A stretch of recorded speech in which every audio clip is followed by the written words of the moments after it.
ఈసారి మనకి ఎండాకాలం డిస్కౌంట్లో అయిపోయింది. ఆల్రెడీ వర్షాకాలం స్టార్ట్ అయిపోయింది. ఈ వర్షాకాలంలో వేడి వేడి మోమోస్ తింటే చాలా క్రేజీగా ఉండిద్ది. నా ఫేవరెట్ స్పాట్ హైదరాబాద్లో మోమో స్పాట్ డిఎల్ఎఫ్ దగ్గర ఉండిద్ది. అది రోడ్ ఎక్స్టెన్షన్లో కొట్టేశారు ఆ షాప్ని. వాడు ఎక్కడికి వెళ్ళి పెట్టుకున్నాడో తెలియదు. అప్పటి నుంచి తినాలి తినాలి అనిపిస్తుంది. సో అందుకని వాళ్ళ షోలో చేసి చూపిస్తున్నాను. అది కూడా వెజ్ మోమోస్ చాలా టేస్టీగా, చాలా జ్యూసీగా ఉంటాయి. వెజ్ మోమోస్లో అయినా నాన్ వెజ్ మోమోస్లో అయినా కూరగాయలు అనమాట అసలు టేస్ట్ అంతా. ఇక్కడ నేను క్యాబేజ్, బీన్స్, క్యారెట్, ఉల్లిపాయలు ఈ కూరగాయల్ని వీలైనంత సన్నగా చాప్ చేసుకోండి. అప్పుడే మనకు మోమోస్లో స్టఫింగ్ చేసుకోవడానికి చాలా ఈజీగా ఉంటుంది. మీరు పెద్ద పెద్దగా చేస్తే చాలా కష్టమైపోతుంది. ఇది ఒక్కటే మేజర్ పార్ట్ అనమాట. ఇది చాప్ చేసి రెడీగా పెట్టేసుకుని అనుకోండి, మోమోస్ చిటికలో పని అయిపోతుంది. ఈ మోమోస్ తయారు చేసుకోవడానికి ముందుగా వీటి ర్యాపర్స్ చేసుకుందాము. అంటే మోమో పిండి కలుపుకోవాలి. సో ఆ పిండి కలుపుకుందాము. మనం మైదా పిండితో చేసుకుంటాము. సో బౌల్లో 1 కప్ అంత మైదా పిండి, దీంట్లో 1/2 స్పూన్ అంత ఉప్పు వేసుకొని కలుపుకొని ఇందులో నీళ్లు, చపాతీ పిండిలా మెత్తగా కలుపుకోవాలి. దీన్ని పిండిని ఇలా టేబుల్ పైన వేసుకొని చక్కగా ఒక 5-6 నిమిషాల పాటు మర్దన చేయండి. పిండిని ఒక 5-6 నిమిషాలు కలుపుకున్న తర్వాత పైన కొంచెం నూనె పోసేసి దీన్ని ఒక 10-15 నిమిషాల పాటు రెస్ట్ ఇవ్వండి. వెజిటేరియన్ మోమోస్కి కూరగాయలని కంపల్సరీగా కుక్ చేసుకోవాలి. నాన్ వెజ్ మోమోస్కి పచ్చివే వేసుకుంటాము. కానీ వెజ్వి కూరగాయల్లో చాలా ఎక్కువ శాతం నీళ్ళు ఉండేది కాబట్టి అవి మోమోస్ ఓపెన్ అయిపోయే ఛాన్సెస్ ఉంటాయి. సో అందుకని కంపల్సరీగా కుక్ చేసుకోవాలి వెజ్ వర్షన్లో అయితే. సో దీనికోసం ముందుగా ప్యాన్లో కొంచెం నూనె, ఈ నూనెలో చిల్లీ ఫ్లేక్స్. వెజ్ మోమోస్ని రుచిగా చేసుకోవడం కొంచెం కష్టం. రెసిపీని యాస్టీస్గా ఫాలో అవ్వండి, మీ మోమోస్ చాలా క్రేజీగా వస్తాయి. ఇలా ఎండుమిరపకాయలు లైట్గా వేగాలి. ఇప్పుడు దీంట్లో వెల్లుల్లి, అల్లం 2 సన్నగా తరిగినవి వేసుకోండి. ఇవి లైట్గా కలర్ రావాలి, ఎక్కువ ఫ్రై అవ్వాల్సిన అవసరం లేదు. స్వెట్టింగ్ అంటాం కదా, అలా వస్తే సరిపోతుంది. ఇప్పుడు ఇందులో పచ్చిమిరపకాయలు, కారం మీకు తగ్గట్టు వేసుకోండి. స్పైసీగా తింటే కొంచెం ఎక్కువగానే వేసుకోండి పచ్చిమిరపకాయలు. అలానే ఇప్పుడు ఇందులో కూరగాయలు చెప్పాను కదా, ఉల్లిపాయ, క్యారెట్, బీన్స్, క్యాబేజ్ ఫైన్గా చాప్ చేసుకుని వేసేసుకోండి అన్నీ ఒకేసారి. ఈ కూరగాయల్లోంచి నీళ్ళు తొందరగా బయటికి రావడానికి కొంచెం ఉప్పు వేయండి. ఉప్పు వేసి వీటిని టాస్ చేసుకోండి. ఈ కూరగాయల్ని 5 నిమిషాలు హై హీట్లో కుక్ చేసుకోండి. హై హీట్లో ఎందుకంటే ఆ కూరగాయల నుంచి వచ్చిన వాటర్ ఉంటాయి కదా, అవన్నీ ఎవాపరేట్ అయిపోయి బయటకు వెళ్ళిపోవాలి. సో హై హీట్లో కుక్ చేసుకోండి. ఈ కూరగాయల్ని 5 మినిట్స్ కుక్ చేసుకున్నాం కదా, ఇప్పుడు దీంట్లో 1/2 టీ స్పూన్ అంత dark soy sauce, 1/2 teaspoon black pepper. మన తెలుగు వాళ్ళకి ఆ పర్ఫెక్ట్ రుచి రావడానికి కొంచెం గరం మసాలా వేస్తున్నాను. మీరు నాన్ వెజిటేరియన్స్ అయితే చికెన్ మసాలా కూడా వేసుకోవచ్చు. చాలా కొంచెమే వేసుకోవాలి, మరీ ఎక్కువ వేస్తారనుకోండి తినలే మోమోలు. అలానే చిటికెడు ఫ్లేవరింగ్ సాల్ట్. ఉప్పు ఎలాగో ముందు వేసేసుకున్నాం కాబట్టి చివరిలో బంద్ చేసే ముందు అడ్జస్ట్ చేసుకొని టేస్ట్. ఈ మసాలాలు మనం వేసుకున్న సాస్ కూరగాయలకు మంచిగా పట్టేలా కలపండి. ఈ కూరగాయలు చూడడానికి డ్రై అయిపోయినట్టు అనిపిస్తున్నాయి కదా, కానీ ఇవి తీసి ఒక బౌల్లో పెట్టామనుకోండి కింద నీళ్ళు జమ అయిపోతాయి. ఎందుకంటే కూరగాయల నుంచి ఇంకా కంప్లీట్గా వాటర్ బయటికి రాలేదు. సో స్టీమ్ చేసేటప్పుడు మీ మోమోస్ పగలకుండా ఉండాలంటే ఒక చిన్న టెక్నిక్ చెప్తాను. ఇలా కొంచెం కార్న్ఫ్లవర్ కానీ కార్న్స్టార్చ్ కానీ తీసుకోండి, కొన్ని నీళ్ళు పోసేసి దీన్ని స్లరీలా చేయండి. ఇలా చేసుకుని ఈ స్లరీని దీనిపైన వేసేయండి, కూరగాయల పైన ఇలా వేసి ఇమీడియట్గా కలిపేసేయండి.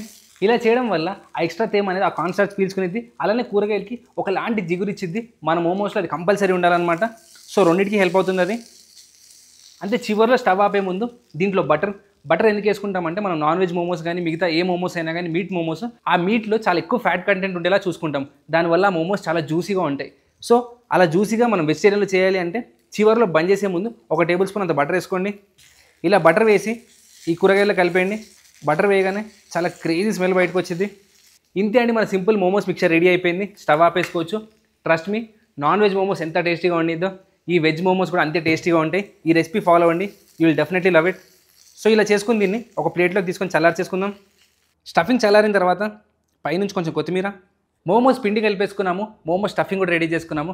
కానీ మోమోస్ అసలు టేస్ట్ ఇచ్చేది దాంతోపాటు సర్వ్ చేసుకునే చట్నీ అనమాట. మనకి ఎంత మంచి ఇడ్లీ చేసుకున్నా అందులో చట్నీ లేకపోతే దాని వాల్యూ లేదు.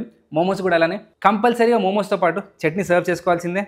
ఇక్కడ మరుగుతున్న నీళ్ళల్లో ఒక 3 టొమాటోలు వేసుకోండి. ఈ టొమాటోలతో పాటు ఇక్కడ నేను టొమాటో చిల్లీ వేస్తున్నాను. దీన్ని వరంగల్ బ్యాంబూ చిల్లీ అని కూడా అంటారు. ఈ చిల్లీస్ కొంచెం స్వీట్గా ఉంటాయి నార్మల్ రెగ్యులర్ మన ఎండుమిరపకాయల కంటే. అలానే దీంట్లో కొంచెం అల్లం ముక్కలు, కొంచెం వెల్లుల్లి. ఇలా మరుగుతున్న నీళ్ళలో వీటన్నిటిని వేసేసుకోండి.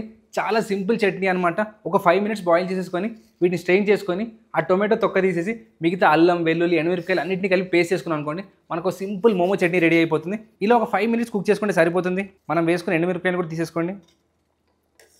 ఇలా టొమాటోలు తొక్క తీసేసుకున్న తర్వాత ఆ వెల్లుల్లి, అల్లం ఉన్నాయి కదా, వాటిని కూడా కలిపి వేసుకోవాలి. ఒక మిక్సీ జార్లో అల్లం, వెల్లుల్లి, ఆ మిరపకాయ ఇత్తులు, టొమాటోలు, అలానే మన మిరపకాయలు, దీంట్లో ఒక 1/2 స్పూన్ సోయా సాస్, ఒక 1 టేబుల్ స్పూన్ టొమాటో కెచప్ ఇలా మిక్సీ జార్లో వేసుకున్న వీటన్నిటిని ఒక మంచి పేస్ట్లా గ్రైండ్ చేసుకోండి. మన సింపుల్ మోమో చట్నీ రెడీ అయిపోతుంది. చూడండి మనం వేసుకున్న మిరపకాయల వల్ల ఎంత మంచి కలర్ వచ్చిందో, సోయా సాస్లో టొమాటో కెచప్లో ఉప్పు ఉండిద్ది. సో అందుకని గ్రైండ్ చేసేటప్పుడు చూసి అడ్జస్ట్ చేసుకోండి. ఎంత ఉప్పు కావాలో అంతే వేసుకోండి. ఇది కొంచెం స్పైసీగానే ఉండాలి, ఎందుకంటే మన మోమోస్ చాలా సటిల్గా ఉంటాయి. ఈ చట్నీ మాత్రం సూపర్ అదిరిపోయే రేంజ్లో కారం కారంగా ఉండాలి. ఇలా కలుపుకున్న మోమో పిండిని కొంచెం పొడిపిండి చల్లుకొని ఒక సన్న షీట్లో రుద్దుకోండి. సన్న పెద్ద చపాతీలా ఎంత సన్నగా రోల్ చేసుకోవాలి అంటే దాని కింద ఉన్న వైట్ లైన్స్ కనిపిస్తున్నాయి చూడండి, ఇక్కడ ఉంది ఈ వైట్ లైన్, అలాంటి లైన్ కనిపిస్తుంది. అంత థిన్గా రోల్ చేసుకోండి. రోల్ చేసుకొని ఒక గ్లాస్ కానీ ఒక కప్ కానీ ఏదైనా తీసుకోండి. దాంతో షేప్స్ కట్ చేయండి. ఈచ్ రౌండ్ ఒక మోమో అవుతుంది. పర్ఫెక్ట్ మోమో ర్యాపర్స్ రెడీ అయిపోయి ఇప్పుడు దీంట్లో స్టఫింగ్ చేసుకోవడమే. ఇలా చేసుకున్న ర్యాపర్లో మనం స్టఫింగ్ పెట్టుకోండి. స్టఫింగ్ పెట్టేసి ఎడ్జెస్ని లైట్గా తడిపేయండి. ఇప్పుడు మీకు నచ్చిన షేప్లో చేసుకోండి దీన్ని. చాలా సింపుల్ షేప్ చూపిస్తున్నాను నేను. ఇలా మన గర్జెలు చేస్తాం కదా, సేమ్ అలానే చేయండి. అలా చేసి ఈ ఎడ్జెస్ ఉంటాయి కదా, దీన్ని మళ్ళీ ఒకసారి తడిపి ఇలా నొక్కేయండి. చూడండి ఎంత పర్ఫెక్ట్ షేప్లో వచ్చాయి. ఈ షేప్ని టార్తలిని అంటారు. మనకి పాస్తా ఇన్స్పైర్ అయిన షేప్స్ అనమాట ఇవి. సో మోమోలో ఈ షేప్ చేయాలి ఆ షేప్ చేయాలని ఏం లేదు. షాప్ వాళ్ళు మాత్రం డిఫరెంట్ షేప్స్లో చేస్తారు. వెజ్ మోమోస్ అన్నీ ఒక షేప్లో చేస్తారు, నాన్ వెజ్ మోమోస్ అన్నీ ఒక షేప్లో చేస్తారు. ఎందుకంటే చూడగానే గుర్తుపట్టేస్తారు ఏది వెజ్ ఏది నాన్ వెజ్ అని చెప్పి. సో మీరు ఇంట్లో చేసుకునేటప్పుడు మీకు నచ్చిన షేప్స్ చేసుకోండి. ఒకవేళ మీ ఇంట్లో పిల్లలు ఉంటే వాళ్ళకి ఇంట్రెస్ట్ ఉంటే ఇవి నేర్పించండి. జస్ట్ అలా పిండి రుద్దిచ్చేసేయండి, వాళ్ళకి నచ్చిన షేప్స్లో చేసుకుంటారు. సో నేను కూడా ఒక 2-3 షేప్స్లో చేస్తాను. ఈజియెస్ట్ షేప్ ఇది అనమాట. సో ఏ షేప్ రాకపోయినా మీరు జస్ట్ గర్జల్లా పెట్టుకొని అయినా చేసుకోవచ్చు. టేస్ట్ మాత్రం సూపర్ ఉండిద్ది. Shape is only for I appeal అనమాట. టేస్ట్కి ఎట్లాంటి విషయంలో సంబంధం లేదు. సో అస్సలు భయపడకండి, చాలా కష్టమైన షేప్స్ అని చెప్పి మీకు నచ్చిన షేప్లో ట్రై చేయండి. ఒక స్టీమర్లో లైట్గా ఆయిల్ పూసేయండి. కింద మన మోమోస్ పెట్టేయండి. కింద ఆయిల్ పూయకుండా క్యాబేజ్ ఆకులు అరటాకులు కూడా పెట్టుకోవచ్చు మీ ఇష్టం. ఇలా ప్లేస్ చేసుకున్న మోమోస్ని స్టీమర్లో పెట్టేసుకోండి.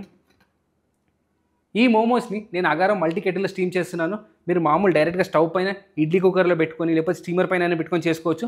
8 to 10 minutes స్టీమ్ చేసుకోండి సరిపోతుంది. ఒకవేళ మీకు ప్రోడక్ట్ కావాలి అంటే కింద డిస్క్రిప్షన్లో లింక్ ఉంది, తప్పకుండా వెళ్ళి పర్చేస్ చేయండి.